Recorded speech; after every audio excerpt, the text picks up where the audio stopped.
Hey guys, so today we're standing at the famous Fluberget rock discovery here. It's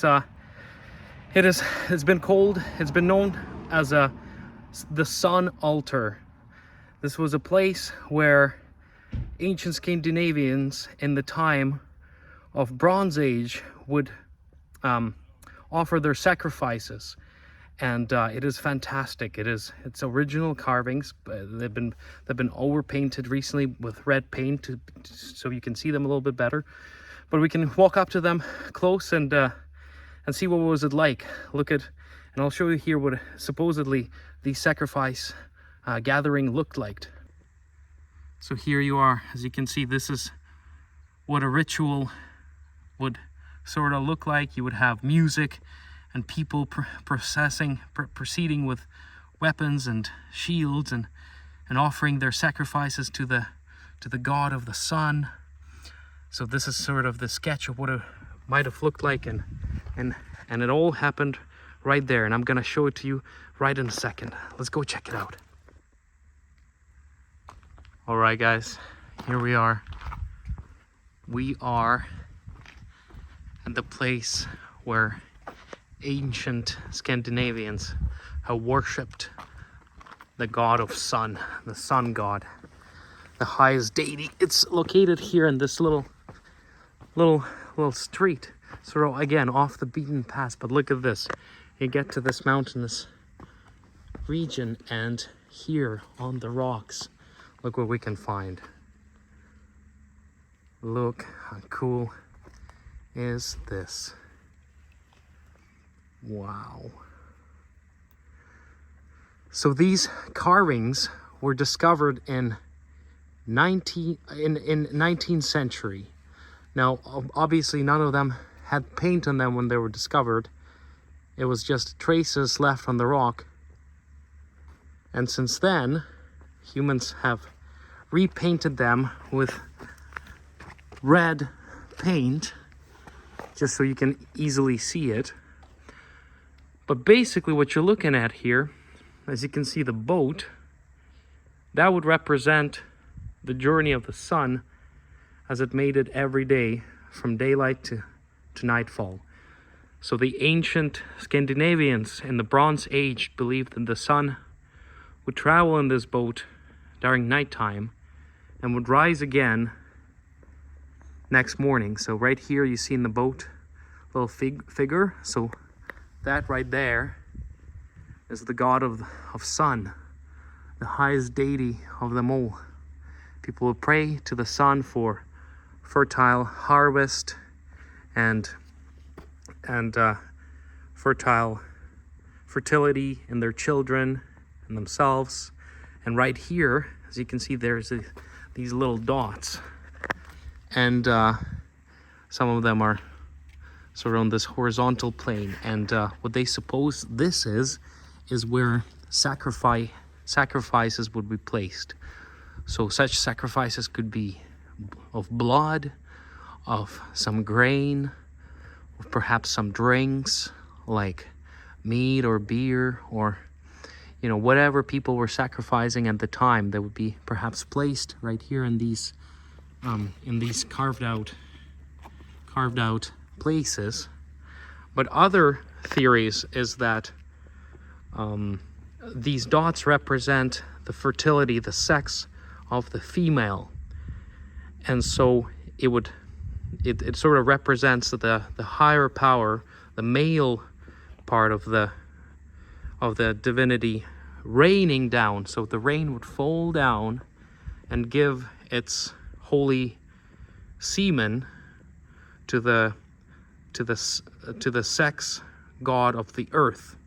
And so perhaps the historians think that this is what it would symbolize. The rain would fall in these cavities and sort of fertilize the earth, rain being the male deity and the earth being the female deity. And then right here on the bottom you can see this spiral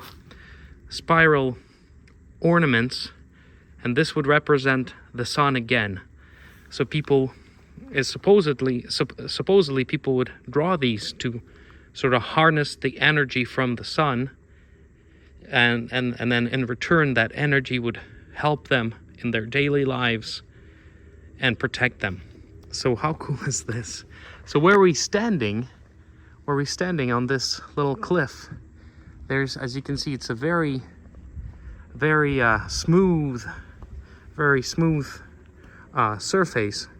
And so people, this is most likely handmade, but also, you know, perhaps water fell through here, like maybe a waterfall was falling here, so that's why it made it so smooth. But as you can see, there's the water falling right there.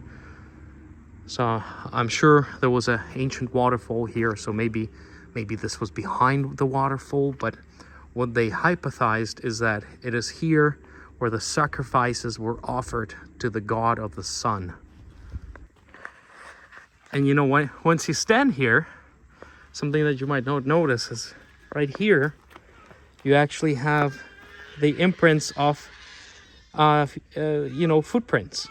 You have little images of footprints, and people would draw these to represent the deity that they could not visualize. So it would sort of be like, you know, this abstract idea of what God might be. They couldn't quite imagine it or draw it out, but you know, they wanted to represent it, so they would paint these footprints in hopes that God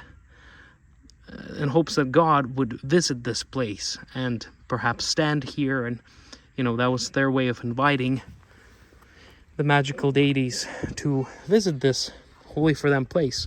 And right here next to it, I don't know if you can see it, but there's what kind of looks like a Y, but what it actually represents is people standing, holding their hands up in the air, praising the god. And in this case, of course, that would be the god of the sun, the highest deity they believed in at these ancient times. Let's see what else we have here. You can see there's more images of the ships. I don't know if the sun will allow us to see, but as you can see all along this cliff, there's more carvings of the ship and sun traveling in it. This is a very cool place because, you know, we're standing where possibly more than 200 2,000 years ago, people made sacrifices to the ancient gods. The gods that were even simpler than what modern Scandinavian mythology is usually known for. This were simpler times, right after the Stone Age. So how cool is that? If you have a chance, take a stop here and explore these beautiful carvings. And something I wanted to mention, it's right here. This is somebody's house, and so it's, you know, it's really intertwined with history. So this is really neat.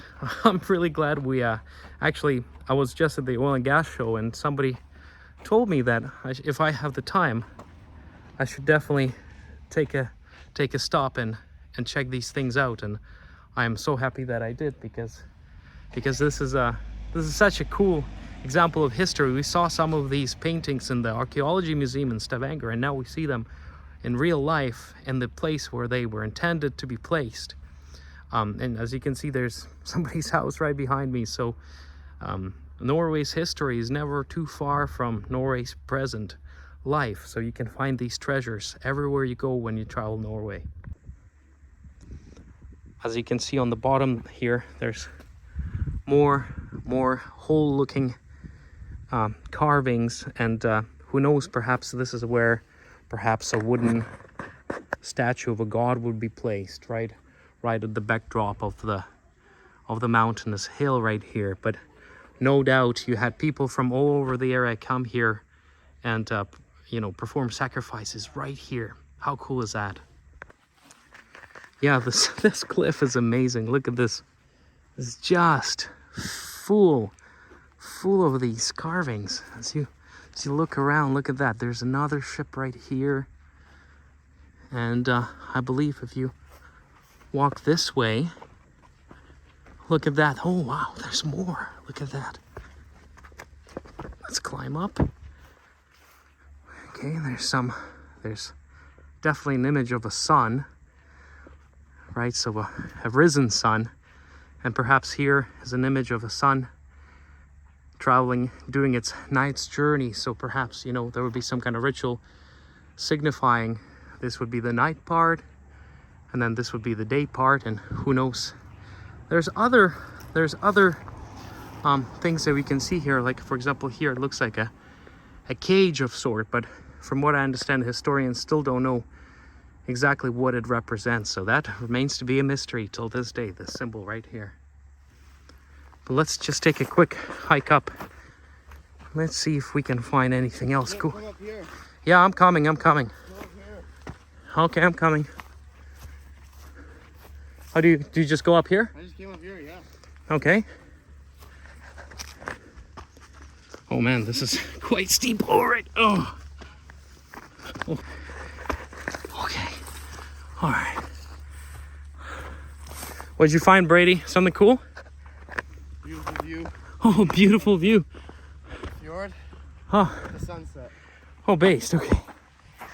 Oh, yeah. You gotta be careful when you're on these. If you fall down, that might be just it for you. Oh fuck yeah! Really gotta be careful here. Yeah, Oh. Okay.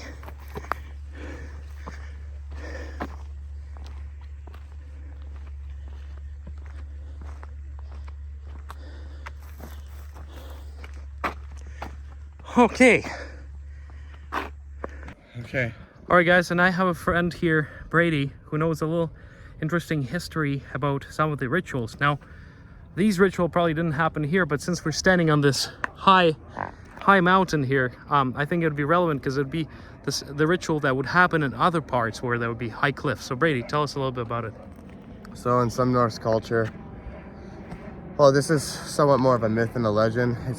There's really no primary source or evidence for this, but there's been this sort of myth that there was these cliffs called Stupas.